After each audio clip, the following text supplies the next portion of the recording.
Hello friends.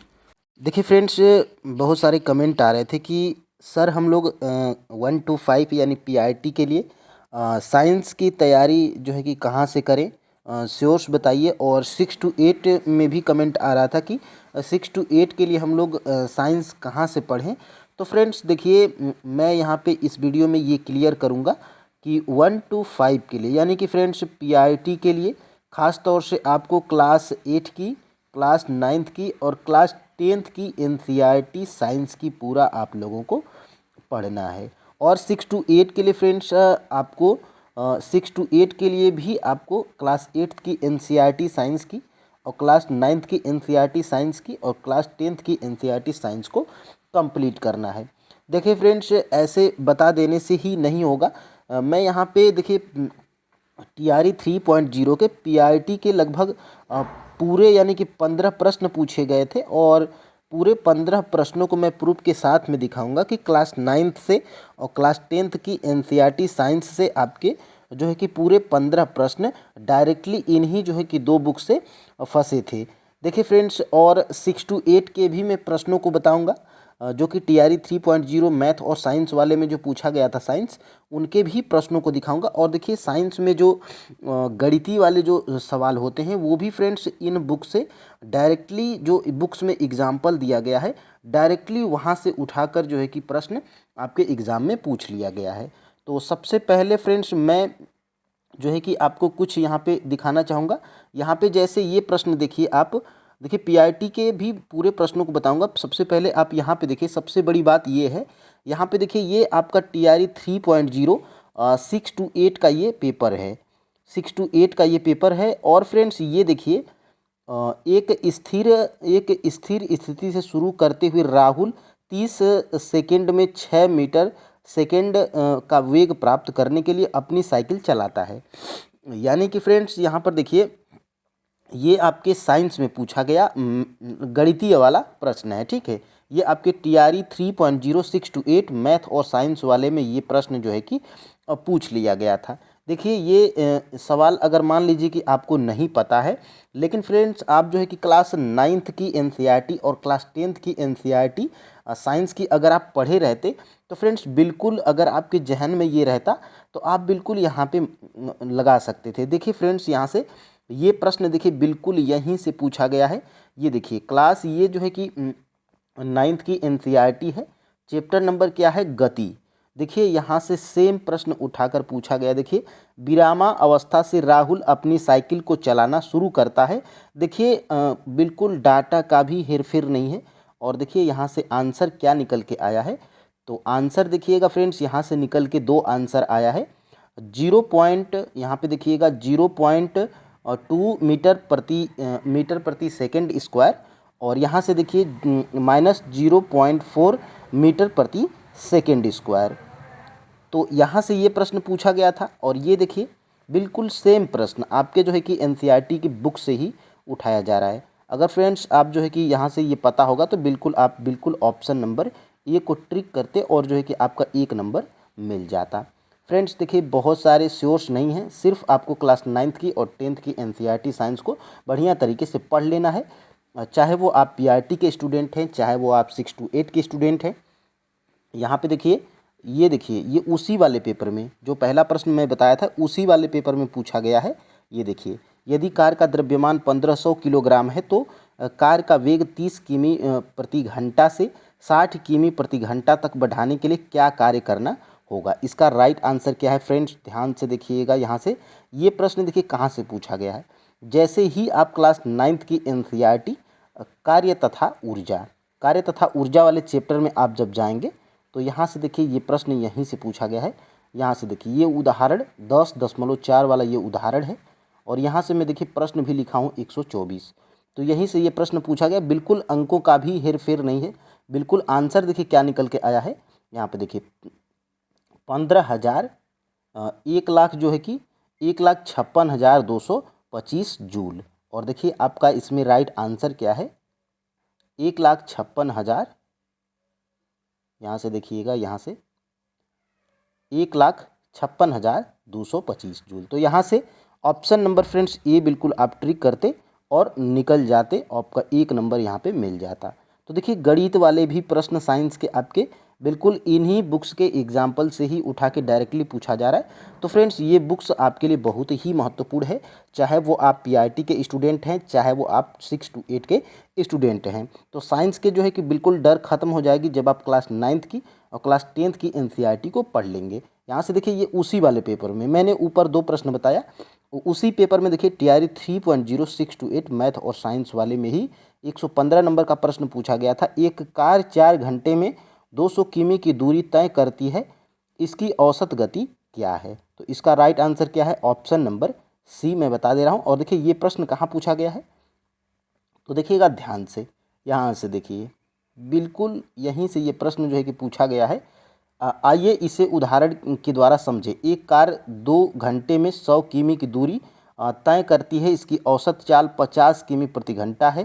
Car पूरे समय करने में 50 किमी प्रति हावर की चाल से चलती है। तो v बराबर S/T से आप जो है कि करेंगे, तो यहाँ भी 50 आया है, बस उसमें क्या कर दिया है, उसमें जो है कि बस आपको 200 कर दिया था। तो बिल्कुल सेम वही प्रश्न है जो कि आपके जो है कि एग्ज़ाम में पूछा गया है। और यहाँ पे देखिए 200 है, इसको 4 कर दिया है।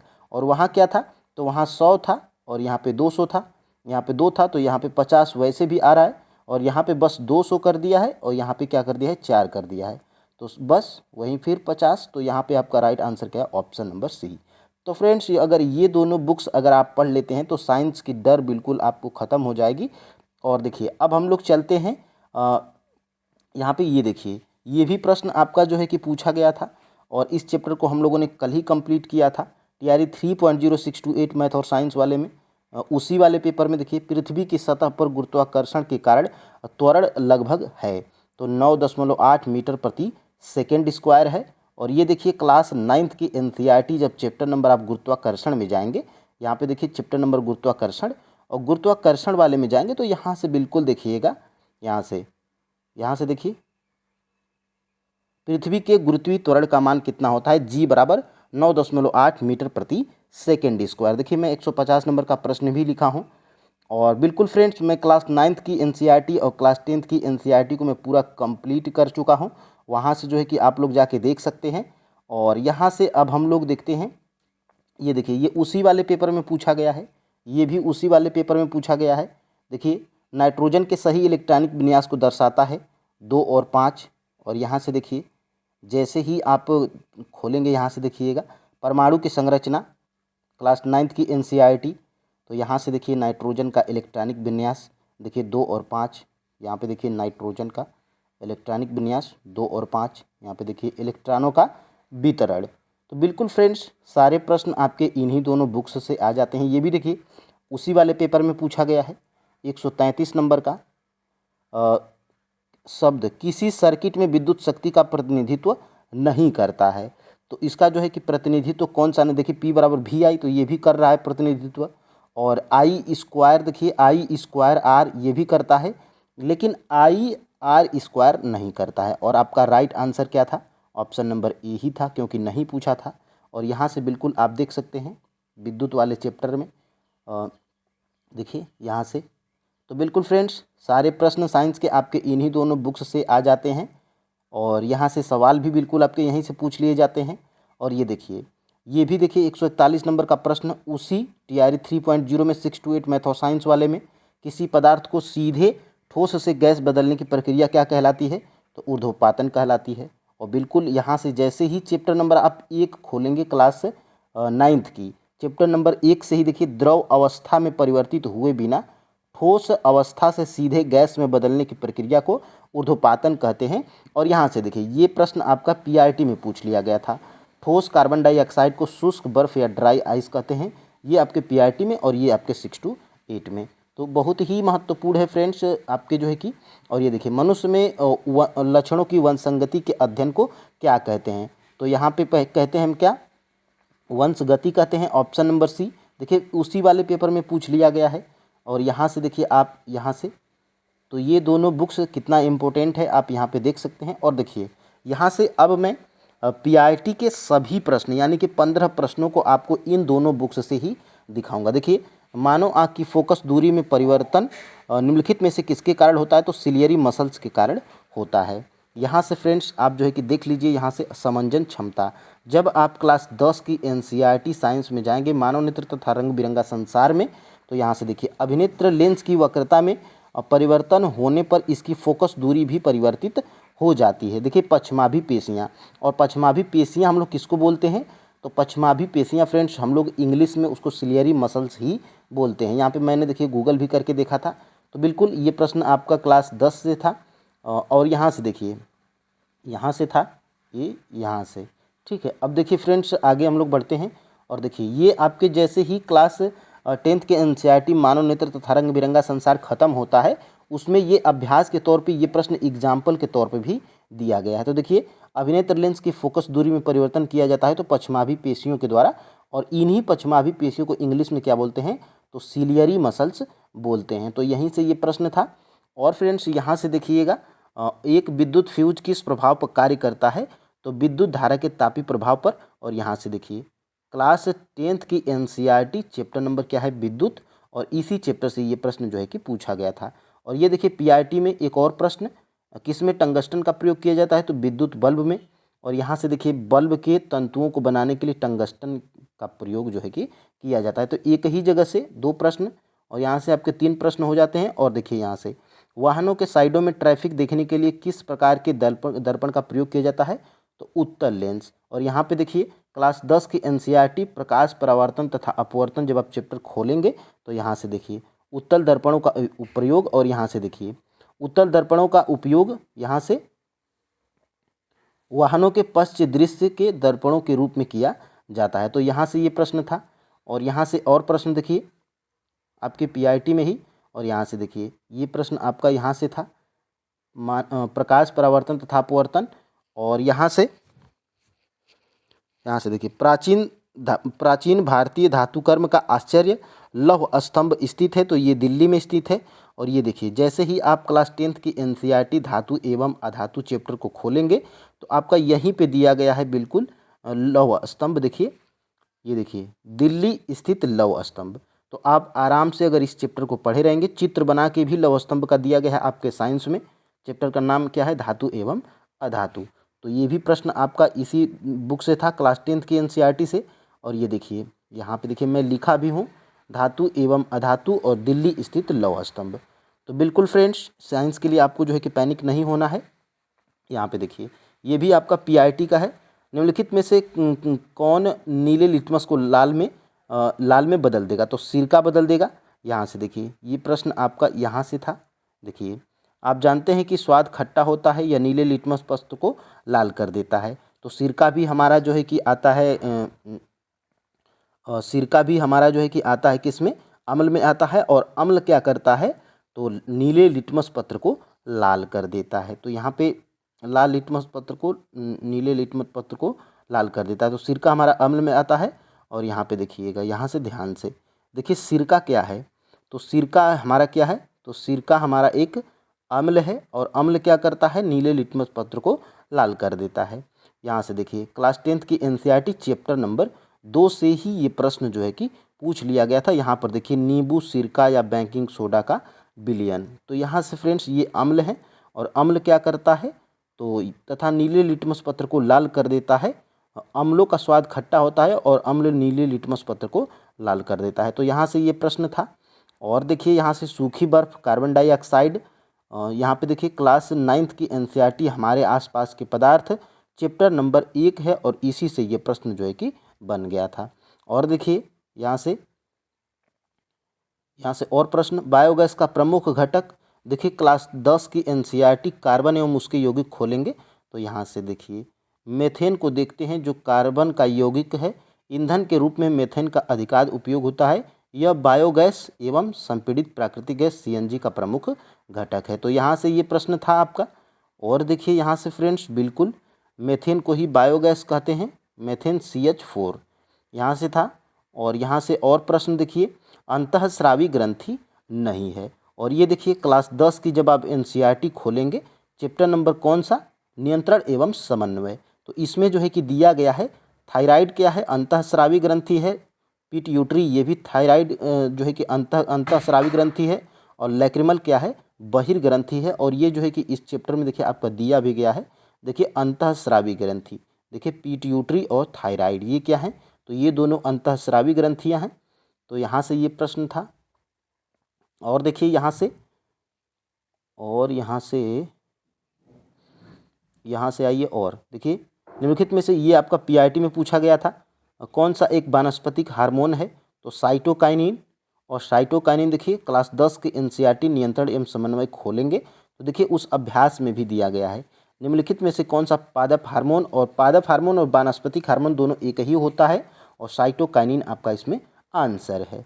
तो फ्रेंड्स बिल्कुल क्लास 9th की एनसीईआरटी और क्लास 10th की एनसीईआरटी को रट जाइए शब्दशः।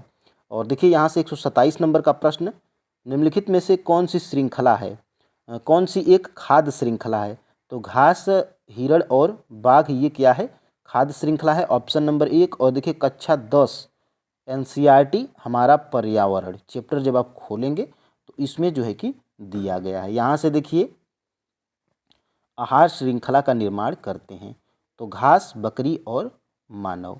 तो यहाँ से प्रश्न आप बिल्कुल बना सकते हैं। और यहाँ से देखिएगा फ्रेंड्स आगे, यहाँ से खाद्य श्रृंखला में कीटभक्षी पौधे के पौष्टिक स्तर का नाम क्या है, तो उत्पाद है। ये भी प्रश्न आपका क्लास 10 की एनसीईआरटी हमारा पर्यावरण से ही था। यहाँ पे आप जो है कि प्रूफ देख सकते हैं, उत्पाद यहाँ से, ठीक है। और देखिए आगे यहाँ से ओजोन O3 के बारे में कुछ तथ्य। अब देखिए ओजोन O3 के बारे में देखिए, जब आप क्लास 10 की एनसीईआरटी साइंस हमारा पर्यावरण नामक चैप्टर जब आप खोलेंगे तो इसमें ओजोन परत के बारे में दिया गया है, और यहीं से जो है कि ये प्रश्न आपका पूछा गया था। ध्यान से देखिएगा, यहाँ से बिल्कुल ओजोन O3 के बारे में देखिए। ओजोन एक घातक विष है, परंतु वायुमंडल के ऊपरी स्तर में ओजोन एक आवश्यक प्रकार संपादित करती है, सूर्य से आने वाली पराबैंगनी विकिरण को पृथ्वी को सुरक्षा प्रदान करती है। तो यहाँ से ये प्रश्न था। और देखिए आगे यहाँ से रासायनिक भाषा में मोर्चा जंग क्या है, तो ये हमें क्लास 8th में नहीं मिला, 9th में भी नहीं मिला, 10th में भी नहीं मिला।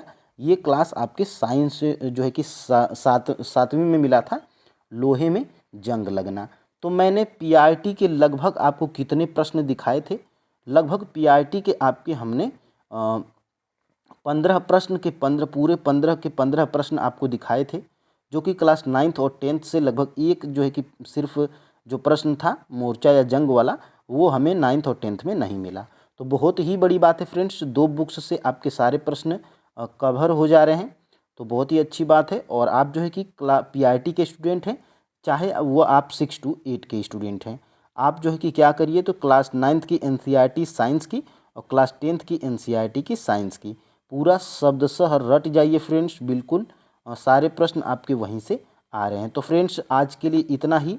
और यहाँ से देखिए हमारे चैनल पर, हमारे इसी चैनल पर क्लास 9th की एनसीईआरटी और क्लास 10th की एनसीईआरटी हम लोग बिल्कुल बुक से ही पढ़ते हैं, इसी तरह हाईलाइट करके हाईलाइटर से, और चैप्टर वाइज पढ़ते हैं। और इस चैप्टर से जितने भी एमसीक्यूज होते हैं हम लोग एमसीक्यूज भी कर लेते हैं। ये देखिए प्लेलिस्ट बनी हुई है, क्लास 10th की एनसीईआरटी चैप्टर 1, चैप्टर 2, चैप्टर 3, यानी कि हम लोग, और जियोग्राफी भी हम लोग चैप्टर 1, चैप्टर 2, मतलब जियोग्राफी और साइंस दोनों भी हम लोग कंप्लीट कर चुके हैं। और इनका पीडीएफ भी आपको देखिए टेलीग्राम चैनल पे मिल जाता है, यहाँ से आप रिवाइज भी कर सकते हैं।